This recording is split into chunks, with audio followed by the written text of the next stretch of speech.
Hello, ladies and gentlemen, and welcome to the This Movie Is podcast. Emily and I are here once again, and this time we're talking about romantic movies. So, as you guys may know, we have Valentine's Day just around the corner. So, we decided for this festive, love-filled holiday that once again we would both select a movie of our choice and we would come together and discuss them. So, the movie I chose is an all-time classic rom-com from the 90s. You may have heard of it. It is called My Best Friend's Wedding. And it is starring Julia Roberts and Cameron Diaz back, if I may say so myself, when they were in their absolute sexy prime. Yes, and this time I chose a more traditional film. For those of you who maybe didn't appreciate my Batman Returns pick for the Christmas films, I chose an actual proper love story, would you call it? I don't know. What would you say? Oh, hell yeah, love story. Because personally, before we get into it, I would actually say something like Die Hard, I would say is a love story. Ghostbusters even, I would say is a love story. But there was a film called La La Land, starring Ryan Gosling, as I like to call him, the Goose, and Emma Stone. I don't know why I ever watched this film, because it is nothing like a film I would generally ever watch or enjoy. I don't like musicals. I don't like sappy romance. But for whatever reason, maybe I saw it got nominated for a bunch of awards. I was curious. I don't remember. But thank God you did, right? It was an actual legitimately great movie, I have to say. Oh my gosh, I actually almost can't believe my ears, you saying that. Well, and I'm going to tell you why, and why even for someone like me with a black soul, how I could appreciate a film like La La Land. And it's because, first off, one thing you'll hear me talk about a lot if we continue to do these podcasts is cinematography. I am a sucker for a good-looking movie.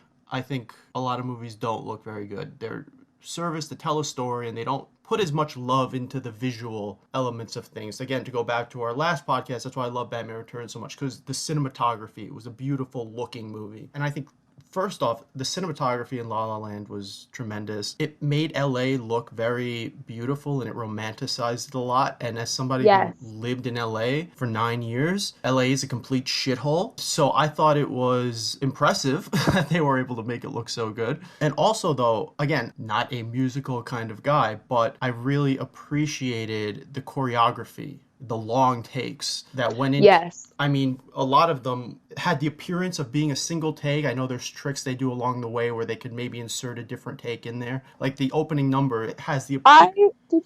Did you research that? Was that not one continuous take? I didn't research it, but just knowing how these things are done, I knew what to look for, that I could spot that was probably a cutting point. That was probably a cutting point. Like, it's very... They did it also for Birdman. Have you ever seen that movie? No, I haven't. I actually had no interest in watching that for whatever reason, even though Emma Stone was also in it. That movie, the whole gimmick of that movie was, it was basically one long take, but not really. Like, there are moments where they were able to cut without it looking like they cut. Yeah, it looked seamless. I've just researched, and actually it was designed, obviously, to look like a single take, but it was shot over 2 days, and it is 3 shots stitched together to create that beautiful seamless opening. But yes, you're right, that was really impressive, and I think there was actually a few scenes like that in the movie where there were these really long takes. Whether they were truly long takes or not, they did a great job with editing and all I mean, even if it is rehearsaling. For instance, if you're telling me that opening was 3 shots, for that elaborate opening to be just 3 shots is insane. It's still amazing. Right. So impressive. So that's why, again, even as somebody who doesn't generally like that sort of thing, just from a technical filmmaking perspective, I could absolutely appreciate how much the production work had to go into that and how great the results were, and how great it all came together. So during that opening scene, though, be honest, because obviously you hadn't seen what the movie had to come. Mm-hmm. How many times would you say you rolled your eyes? or did you roll your eyes? Were you thinking, great, what have I gotten myself into? Or were you like, okay, I'll give it a chance because of the incredible production. I feel like I kind of, because I knew going into it what it was going to be, I was expecting something like that. It wasn't like I didn't know. I knew, okay, there's going to be a lot of songs and musical numbers in this. So I kind of had an idea what I was getting myself into. So I don't know if I'd really say I rolled my eyes at any points of it. Again, I think I was just very immersed in looking at it from a technical perspective. I'm like, oh, wow, they're really going with this take. And it just kind of kept going and going and going. Yeah.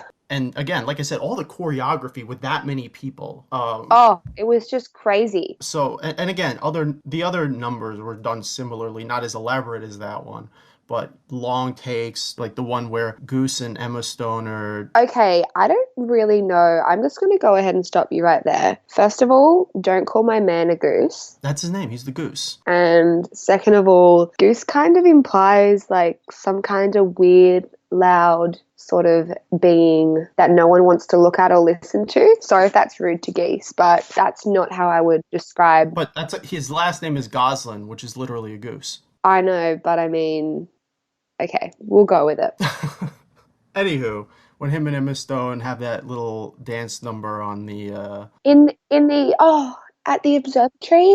well, that was another one. I was thinking the other Oh, one where they first go on their walk looking for her car.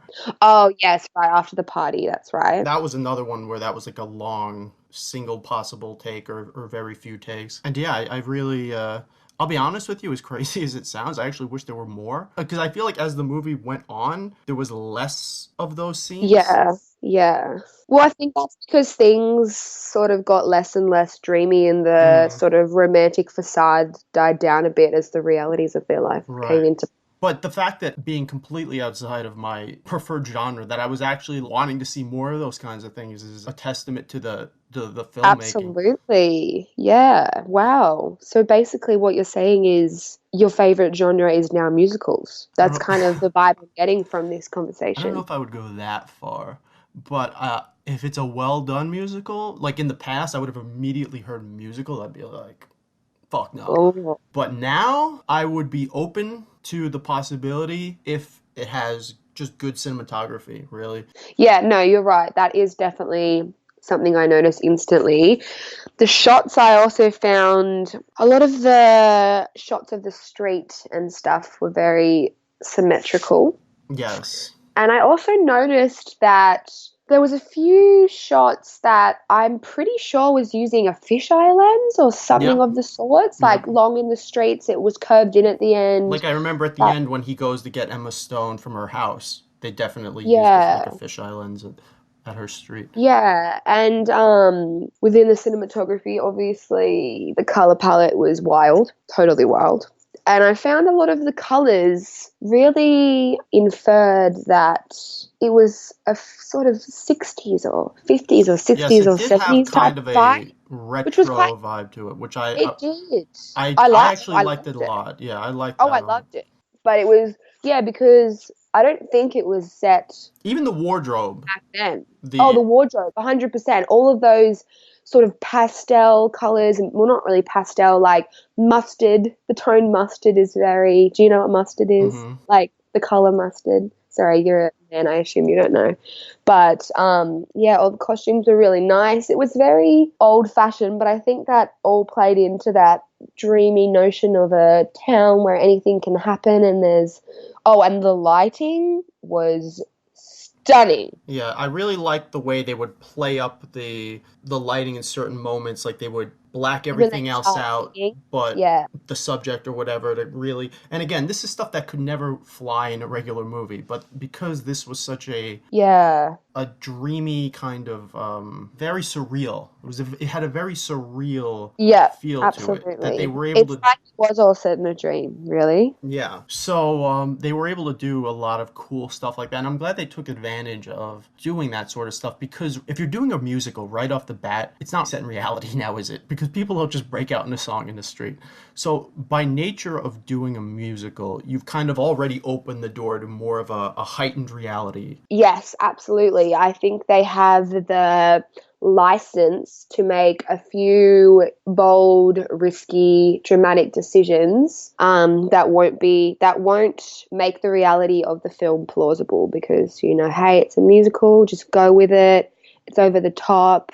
I love it. It's stunning, all that jazz, you know? Yeah. Also, I'll say beyond just all the technical The look of achievements, it. right? I still actually think it was a solid story. Do you like it because it was actually realistic? Yeah, I And do. also because you used to live in Hollywood, right? Yeah. For a long time. So obviously you can when the realness of it comes in, you're like, yep, that's accurate. Yeah, absolutely. I like appreciated the story of it, like that, when he kind of had to sell out, and then the way they grew apart, just the whole, the way everything, Mm, it was very realistic. For a movie that was so unrealistic visually, and for the songs and everything, the actual yeah. story of it was a very realistic story. And I think those two elements contrasted well beyond the Yeah. fantastical and the real. Agreed. No, I actually think that the way the movie ended and the way it turned out in the end actually separated it from other similar movies where, the guy gets the girl and all that I jazz. absolutely love that ending. Oh my Particularly, gosh, wait, okay, just so we're both clear, I have full body goosebumps right now. Just literally thinking about,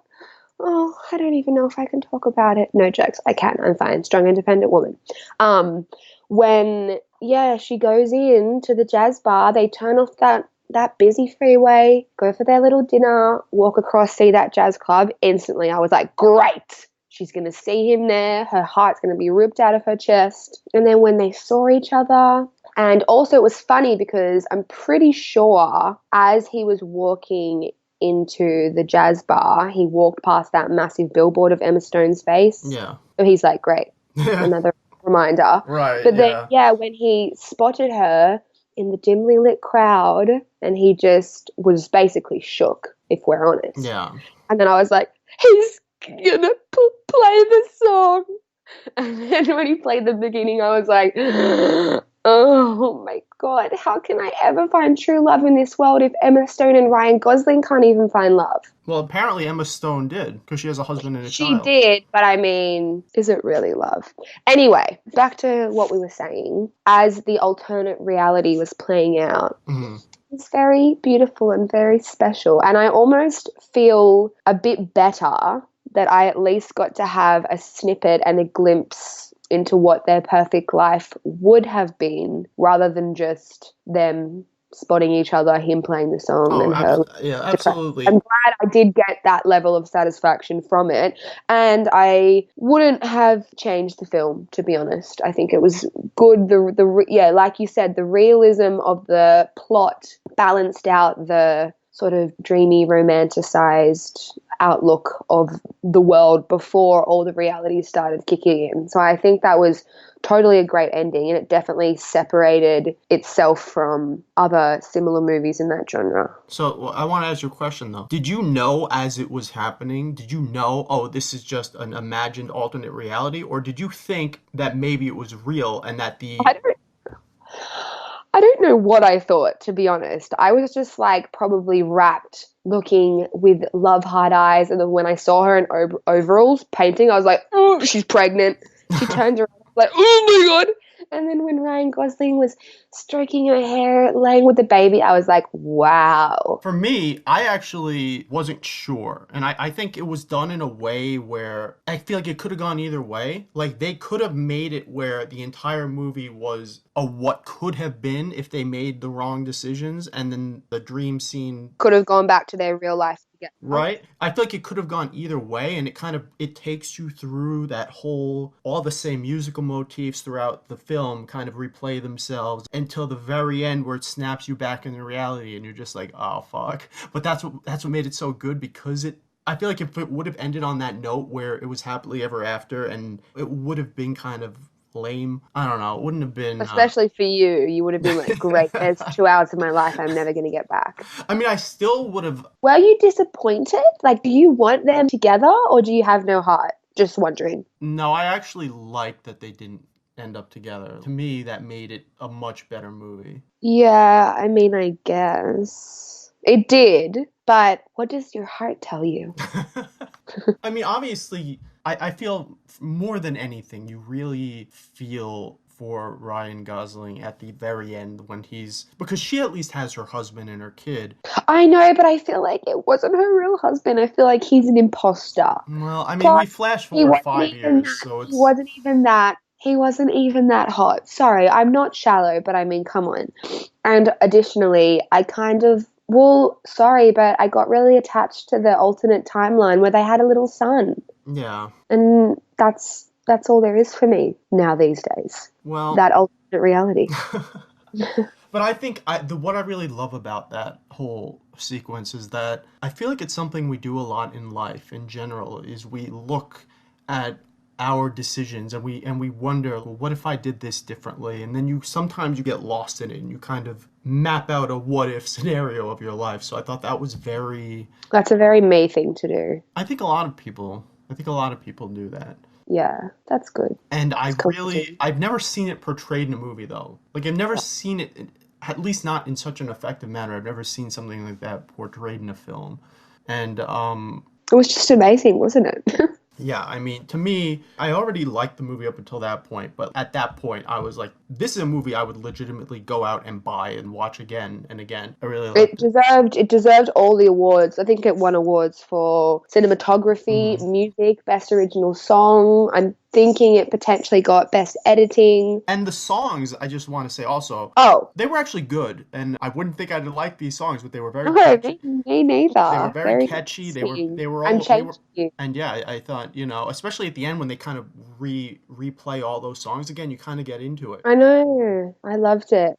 I think another thing that made it a bit ambiguous about what time period it was set in or that it had no time period or whatever was there was no modern music in it. In fact, in a lot of scenes, there was sort of old style classic Hollywood music. Right. Well, I And remember yet, they had that when she's at the party, they played a bunch of 80s songs. oh, did they? They played like Take On Me, which is one of my favorite. Yeah, they were playing like 80s music when she sees him at that party and she kind of annoys him. Yeah, oh, that's true. Yeah, that was really sweet. But I'm trying to think, did they not use cell phones in the movie? I thought they did. I think, or actually, there is a scene. I can't find it quickly, but there is a scene where Emma Stone is walking and she calls him and she says, "Hey, I haven't heard from you in a while." And then again, when she's in the bed, she's looking at her phone. She sees nothing and turns off the light. So that's definitely a mobile phone. So it's definitely in, the present day. Hmm. But yes, there was a lack of things that would indicate it was in the present day, which really worked to aid the idea that this was a romantic, ageless, dreamy setting. Another scene I would like to talk about is when she left the date Hmm. with her boyfriend, and they were like, "Bro, one word for you: Indonesia."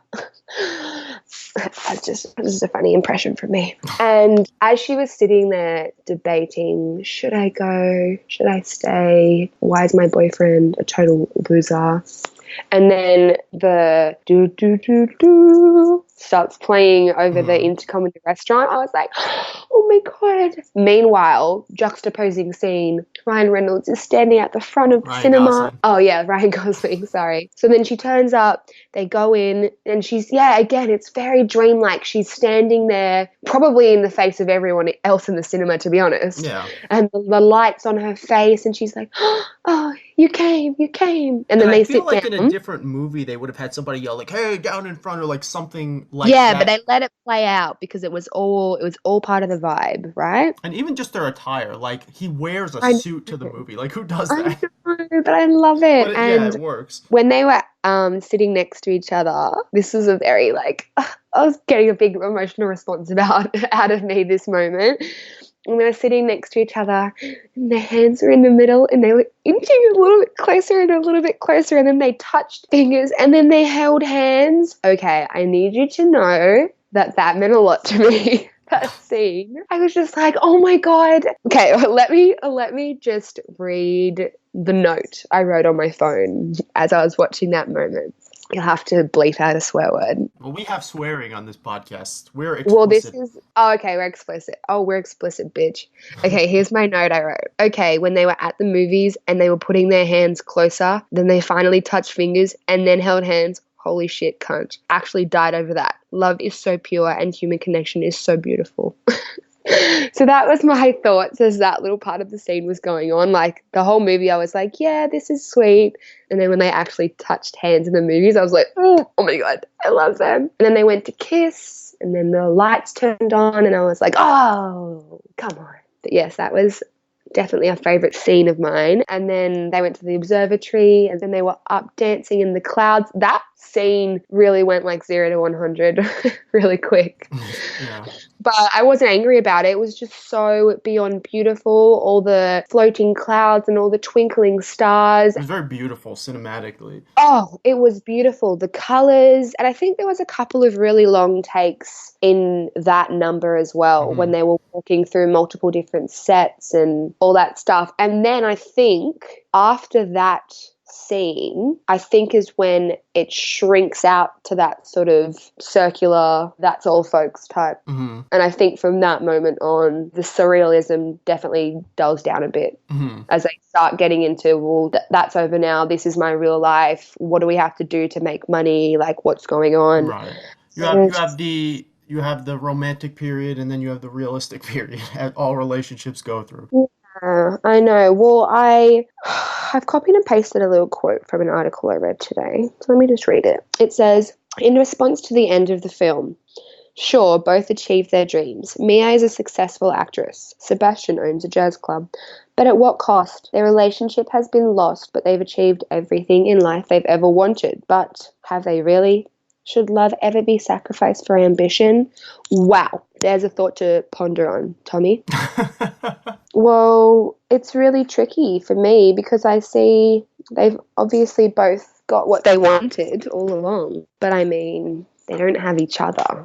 So Yeah. what do you really have in life if you don't have your soulmate? Again, I think it's very realistic though, because a lot of the time life gives you different paths you can take, and you kind of have to choose one or the other. It's just crazy to me because I just like to think generally in my life that everything happens for a reason, and Hmm. that if something didn't work out, ultimately it's for the best and it's led you on a different path that's opened beautiful new windows and doors. But at the end of this movie, when they went through the whole alternate reality and then they still weren't together, I was like, but But it all did why did happen you for a split? reason. What was the reason? Because The reason was, think you about it, he wouldn't have gotten to where he was, and she wouldn't have gotten to where she was without each other, because ultimately she was the one who pushed him into working with that guy he didn't want to work with, and that's what brought him enough success that he was able to buy his club. You know, he wouldn't have done that without her being a motivating factor. I know, but that doesn't mean they had to break up. And well, for her though, again, she at that point was just done, and he forced her back to Hollywood to go on that audition, and that's the reason they broke up, was just because of the. Because she had to go to Paris and act. I know, but couldn't they have,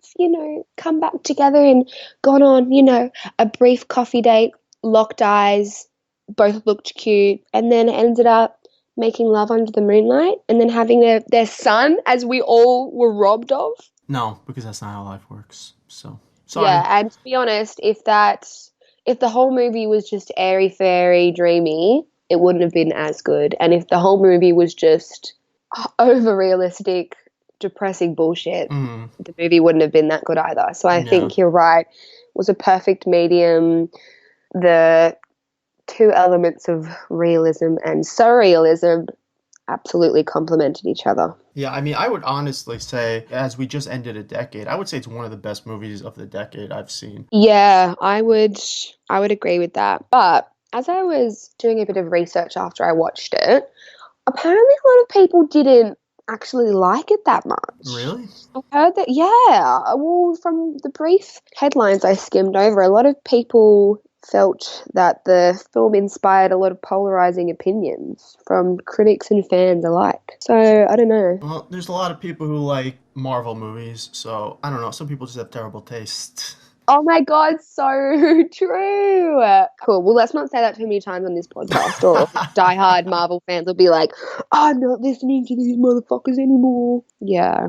Can we both agree that the acting was good from both of them? Like, I think it wasn't understated, but it wasn't too over the top. No, I feel like it was all yeah, I good. thought the acting was very well. Like for instance, I actually forgot Emma Stone was a real actress, and she had me believing she was this pathetic person who couldn't get a part. Like I believed it, and then I was like, oh wait, no, she actually is a very successful actress. Yeah, she was good. Her eyes are just so captivating. I feel like she can put a million different emotions out through those big eyes of hers. Mm. So I rate her. And I like And then Ryan. I like obviously, Ryan Gosling in a lot of stuff. I think he I picks. think he's chill. I think he's chilled. That's I why. think he chooses a lot of good roles. There's a lot of actors who will choose just lots of garbage. I guess just depending on the paycheck, they'll be like, "Well, this pays good, so I'll do this or whatever." But I feel like he chooses a lot of roles that maybe a lot of leading men wouldn't choose. But I think he has a great filmography. He has a lot of atypical films, which I think we should definitely talk about. Like, like there's a film of his I think we should do one of these days. Oh, that God only God Only forgives. God Forgives. That's a polarizing one. A lot of people, it's like a love it or hate it type thing. And a lot of people would have probably read that script and been like, I don't think so. But the goose goes for it. He's like, yeah. Classic Goose. Always going for those great roles. But so I think ultimately the moral of the story is once again, I chose a great movie that we both enjoyed. Well, to be fair, I gave you a list of movies and you selected from that list. So I think the credit basically should go to me, is what I'm saying. Well, I didn't have to choose a movie from that list. You just gave me a suggested list of like, here's a bunch of love stories that I've Yeah. researched from the internet. And most of them, I just immediately was like, no. But that may have actually been the only one where I was like, yeah, okay, I'll do La La. I may have probably chosen that even without the list, just because That's like the only romantic movie you actually don't hate. the only other things I would choose would be things that were very not considered love stories by normal people. Like I choose some action film like Lethal Weapon 2. Yeah, well, good job staying in topic. And hey, I think my list was pretty good. I could have just said, okay, we're both watching Titanic, and that's all, which is a great movie, to be honest. Never seen Anyway, Titanic, actually. But you've never seen Titanic? no. Oh, God. Okay, Let's not well, make there that. you go. Let's please not make That's a that. future podcast in itself. And I'll watch it for like the 15th time and, just cry and just wail and blubber over the tragic So lovers. moving on, let's talk about the movie you chose. Yes, so the movie I selected for our Valentine's Day romantic love beautiful special was My Best Friend's Wedding. I hadn't seen this movie in many years, but I remember watching it as a child with my parents, and it basically was in almost every list of must watch Valentine's Day movies. So I selected this one. This is a movie that I actually never saw, but I remember it because my family always used to watch it back in the 90s or whenever it was out. Like my sister and my mom were obsessed with it and they used to watch it all the time. And I'd never even glanced at it. I had zero interest in it. I actually hate Julia Roberts. So Oh, you do? yeah, I have an irrational hatred for her. I don't know why. I just don't like her. I don't like her face. She annoys me. I don't know. I just Her don't. mouth her mouth is large, I will give you that. But I But don't hate it's not just her her. face. She annoys me. I just don't like her. I don't fucking like Julia Roberts. Anytime I So see you her, don't even like her in this movie? how could She was any kind of I think well she was the most I feel like she was intentionally unlikable in this movie. She was awful no, in this. but the point is that despite her doing awful things, you still are kind of rooting for her, No. right? No. No. Well, I think that's just you because I get that that's the general consensus people have when watching My Best Friend's Wedding is that you don't want to be rooting for her because she's being totally awful, but at the same time, I'm like, oh my gosh, Julia Roberts and Michael, they have to be I feel together. like that's more of a woman thing. I'm gonna be honest with you. I feel I like think some women would be offended by that. I think a lot of women, it's their dream to break up a marriage. Oh my God. Am I wrong? What Am I really wrong? kind of statement is that? Absolutely. I can't believe you just said that. A lot of women's dreams is to break up a Which marriage. it's like an ego Wow. boost. It's like a Did you put that giant in ego great? boost. Like, look how great I am. Like, he was engaged. He was ready to walk down the aisle, and then I came along. I just feel like Well, that's not true. Very rude. And also, it wasn't an ego thing for Julia Roberts. it She like was. It was secretly, it absolutely. She was didn't not. care about It him was until she found out he was getting married, and then all of a sudden, it's like, Not remember the dinner conversation she had with her gay friend right before she met him? Yeah, clearly not, because you don't listen. All she was saying was that they made some agreement a bunch of years ago, and it wasn't Yeah. until she actually found out that he's engaged that all of a sudden she went into this hyper. No, no, no, no, no, no. When they were at the dinner, there was a glint of love in her eyes, and she was like, "Yeah, we had this pact, and I mean, I haven't seen him for years, and this is crazy, but he's in town, and we're gonna meet." And then when she was at the airport, she was like thinking, "Okay, like, do I look okay? Do I look stunning? Do I look sexy?" And then when she saw him, you could see. Yeah, so that was my. I'll tell you. So straight off the bat, one of my big problems with this movie is there's one rule. Here we go. It was taught to me in film school. I don't know how many film schools teach this, but one of the things that was taught to me was when you're writing a screenplay, show, don't tell. And this movie told you about the relationship, and we're supposed to take it at that without actually seeing the actual whatever thing they had in the past. And I feel like they wasted about 3.5 minutes in the opening scene on just nothing, on some stupid song that was completely irrelevant. And they could have used that 3.5 minutes to give us a flashback of them actually doing something in the past and maybe establishing their history with each other. I mean, that's just, I feel like something should have precluded the restaurant scene to show us why we should give a shit about their romance. And all we have is just them saying, oh yeah, it was great in the past. And it's like, well, you're telling me that, but I'm not really seeing it. And I didn't really buy the chemistry either between them. It didn't work for me. Oh, you mean the opening scene of like wishing and hoping. Mm. La, la, la. Yeah, that was a bit meh. It was a bit unnecessary. And look, I will say, have you ever seen the Pixar movie Up? Yes. Are you going to say, oh, still a better love story? Well, no, what I was gonna say is that movie is a wonderful example of what you can do In like two in minutes? just a few minutes with no dialogue, and you can give a nice little montage. You can give a nice backstory to make you actually care about characters. So even if they didn't want to make the movie any longer, they could have gotten rid of that stupid song at the beginning and given us like a 3.5 minute montage of something to just show the relationship that was supposed to be so important to the story. But again, we're told it's important. We don't actually see it. And that's something that is just bad filmmaking as far as I'm concerned. Well, first of all, stop being a hater. And maybe they just wanted you to go off Julia's memories. Well, just say it didn't work for me. And I didn't feel the chemistry between the I characters. did. I I didn't. really, really, really, really, really did. Maybe it's just my hatred of Julia Roberts. Yeah, maybe. I feel like Cameron Diaz was just too nice that there was no part of me that wanted or could see him giving the slightest bit of shit about Julia Roberts. It was just. But Cameron Diaz was just meh. She didn't have a lot of substance, I found. Whereas Julia Roberts, I feel like a reason that some people, maybe mostly women, who knows, could relate and would be rooting for Julia Roberts is because she's the stark contrast to what the perfect woman in inverted commas is, which was Cameron Diaz. She's like rich, she's successful, she's beautiful, whereas Julia Roberts is obviously still really hot in this movie. But she's a bit more rough around the edges. She's not that cookie cutter clean. And I think that's an additional reason why a lot of people would be wanting Julia Roberts to get the man. Not to mention that it's her, they've had a lot of chemistry and they've got a lot of history together over the years. Like, how can you not want them to end up together? Fuck Kimmy. That's Cameron Diaz. Fuck Kimmy, right? I feel like Kimmy was too good for him, to be honest with you. I feel like he acted very inappropriately at a lot of parts. Yeah, he did. And like when he came into the dressing room I was actually going to say that. That and she was comment he made. naked. Yeah, I've seen you naked before. I was like, bitch, you're married. It's like, scenes like that make me have no faith in men.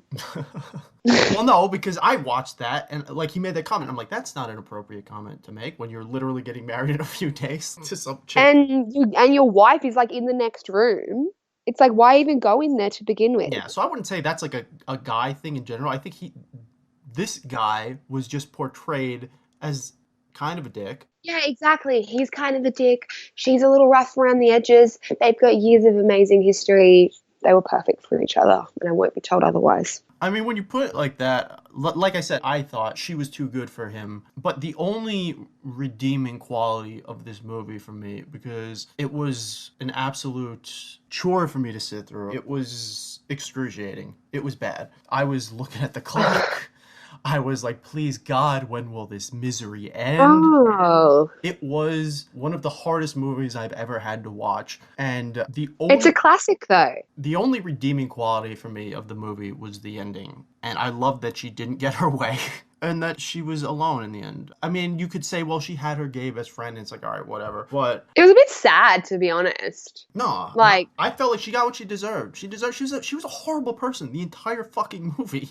She's trying to sabotage this guy's I know fucking. she was. That's why it's so hard. Like, why do I like her? Like, why do I want her to Why do you succeed? like her? I don't know. Maybe it hits a little close to home. Maybe No, no, I'm honestly not like that. I am all about the girl code. If I knew a guy had a girlfriend and he was like trying to hook up with me, I'd be like, you're an awful person. Thank you, next bitch, bye. But I think it was also sad in the end because Kimmy didn't really deserve Michael. she He didn't was like, deserve him. he was a cunt. Oh, she didn't deserve him in that way. Well, yeah, She didn't deserve him. She deserved way better than him. And right. he didn't deserve her. He deserved Julia Roberts, which is why they should have been together. You know what I And actually thought was gonna happen at the end for a brief moment, because what was the gay guy's name? George. Because he had made a comment early in the film, like, "Oh, I pretend to be gay because it gets women or whatever." I had a moment where I'm like, are they gonna do that so she's not alone in the end? So he's like, "Oh, No. I'm actually straight, and I've had feelings for you all this time." Like, I had a moment where like, please don't go there, and I'm thankful that they didn't, and they left it just as a platonically friends. But I was worried that they were gonna pull out something really stupid cliche like that at the end. But yeah, I liked the ending. I thought it actually. I was expecting her to get her way in the end, and it was, and that's. I think that's also part of what made it such an aggravating movie for me to watch, was because it's like the movie's trying to make me root for this girl as she's the protagonist, and I'm supposed to want her to be with this guy, but I don't. I'd like to hear other people's opinions on this movie because I have a genuine feeling that a lot of people would be rooting for Julia Roberts. And I think that's a testament to her acting. Like, she's likable in this movie despite all the awful things she does. Wasn't to me. Anyway, Incredibly unlikable for me. I wouldn't say it was the greatest cinematic masterpiece I've ever seen. There were a few implausible moments. Like, I did like when Cameron Diaz was in the bathroom at the train station and she was like, "You bitch." I was like, "Oh!" I was like, "You go." But then after all that happened, when Julia Roberts went back to Cameron Diaz again and then she was like, "Oh, he wants to marry you." And then Cameron Diaz was like, he's still gonna marry me. I was like, oh my gosh, after all that, do you really want to go back to him? What kind of message is that sending to the women of today or the women of the 90s? I actually feel like that kind of shit wouldn't happen in a movie in the present day, to be honest. Do you agree? Like, I feel like we're all Well, yeah, 2020 Dependence Day these I days. do think, especially the whole bit about her dropping out of school to be with him. That's another thing where I feel like they wouldn't put that in a modern movie because they would. No, there's a few slightly problematic things. I will say that about the movie, That but made me like her. Kimmy, Yeah. because she was going to drop out of school Yeah, for because I a was man. like, that's a good woman right Oh my there. I'm like, God. that is a good woman. She's willing to just completely throw away her career to be with a. Okay, so women to you, a good woman will just drop out of university, and an average woman's life goal is to break up a marriage. Is that what you're saying? You've really got a good grip on the opposite sex. I'm just saying, roles are reversed. You're telling me. No, it was both. It was awful for both. Mm, They both had the wrong ideas, but I think you've got to take things with a grain of salt sometimes. And again, it's a different era, different things. Whereas if perhaps La La Land was set in the 90s, maybe Emma Stone would have just been like, okay, I'll give up my one woman play and everything I've ever earned for and just come and be a groupie on the road. That's probably what would have happened if it was set then. maybe. So obviously, as a whole, you felt that you resonated more strongly with La La Land. Would I be correct in assuming that? Yeah, pretty much said it. I do also agree. However, I wouldn't say I didn't like My Best Friend's Wedding. I liked it. I was entertained by it. I think Julia Roberts is really pretty. I I don't. liked the humor, and I did like the 90s vibe in general. I like the clothing, I like all that stuff. And it was good for nostalgia's sake because like you, I used to watch it with my family when I was Well, younger. I didn't watch it with my family. My family watched it. Oh, well, anyway, it was definitely a movie that was a big hit around that time, which is Hmm. one of the reasons why I selected it because it's a classic whether you want to admit it or not. Classic in the rom-com world. I'd be walking through. I'd be like, "What the fuck you watching?" Like my best friend, like again. You're like, again? Yeah. Like, Yeah. Did you tell your family you watched it? yeah, I said I gotta watch my best friend's wedding. It was funny because apparently my brother watched it a bunch of times too. Just like He was like, don't worry, I can tell you everything that he happens. remembered it. He was like, "Is there a character named Kimmy?" I was like, "I can't believe you fucking remember that." But like, I guess back then, there wasn't really internet, or the internet was in the early stages, so there wasn't a whole lot to do. So I guess he was very young and he just watched it with them. I don't know. Yeah. For me, I would have rather sat in a corner and looked at the wall. That's that was a more That, appealing thing that's to do. fair. That's fair. Well, I think both movies did offer plausible views and outlooks on love. I think one of these movies was a movie that everyone could enjoy, and one of these movies was a movie that was very much a chick flick, and if you don't have a vagina, you're not gonna like it. That's what I think. Honestly, I don't think you're wrong. I will say that. I think that is a true statement. But I did like how, surely you've got to at least like that Julia Roberts didn't end up with Michael at the end. No, yeah, Like I there did. was I an said, injection of reality that made it kind of worthwhile. And it was true. I think it was also just trying to say to you that love is like not perfect and love is messy and the human condition is very intricate and multi-layered and things don't always go right. Am I philosophical? like I said, I did, despite hating everything up to that point, I did like the ending. I like the way it ended because I feel like it's actually has a moral to it, and movies don't often have morals to the stories. But the movie was kind of like telling chicks, and you might not think this, but I think there's a lot of chicks in the world who would not hesitate to try to break up a wedding or break up a relationship if they wanted to be with a man. Come on, we both know this is happening. Don't try to tell me. Well, I'm not. I maybe the girls in Australia are a lot more pure, but I know for a fact I would never do that. I can't see any of my girlfriends ever doing anything like that. So basically, what you're saying is I'm too pure for this earth. Yeah, well, That what you are. Again, this is something we've talked about a lot. You are very optimistic. You are very perfect, funny, smart, intelligent, well-rounded. I know, down to earth, modest, modest. Yeah, anyway, I do agree. I think I do wear rose tinted glasses to an extent, but I wouldn't want to be anyway. I actually feel blessed that I lack the skepticism and cynicism that many people have, whereas you probably feel blessed that you have the cynicism yeah, because you're like, ain't no one gonna pull the wool over my eyes, and yeah. I'm like, oh, pull the wool over my eyes, if only for a fleeting moment, so I can experience the true passion and magic of love. I feel like we were combined into one person, we would be such a well-rounded person. Yeah. Oh, for sure, for sure. Well, everybody, I think that wraps it up That just about about. does it. Yeah, we've discussed La La Land. We've discussed My Best Friend's Wedding. And hopefully, if you're in the romantic spirit, you can watch those movies too around Valentine's Day. And if you watch these movies, you have a few thoughts, reach out. But I hope you guys enjoyed the podcast and enjoyed the discussion. I don't know what our next one's going to be yet. Maybe Easter movies. No, At the jokes. rate we're going, that'll be next. No, no. It's going to be soon. It's going to be great. We've probably got millions of adoring podcast dedicated listeners at the moment. So we've got to give the people what they want. Isn't that right? Yeah. Do you have anything you'd like to say as to round No, it I think off? that about wraps it up. I don't know where you're listening to us, but we're available now on numerous podcast apps. Woo! So, whatever you want to listen to, We're there, bitch.